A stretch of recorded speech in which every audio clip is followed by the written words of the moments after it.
ఇంకా మీ కృష్ణుడైతే చూసిన అమ్మాయిలందరినీ ప్రేమిస్తాడు, ఒక్కరిని వదలలేడు. ఆయనలా దేవుడు అవుతాడో చెప్పు. వినేవాడుంటే చెప్పేవాడు ఎన్నైనా చెప్తాడు మావా.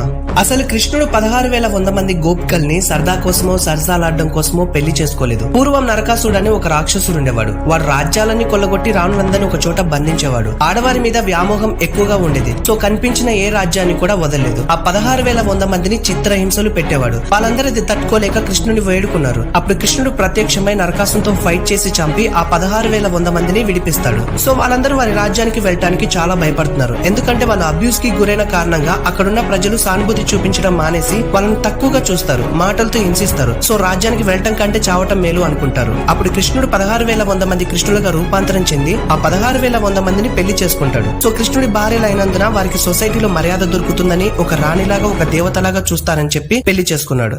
సో అర్థమైందా?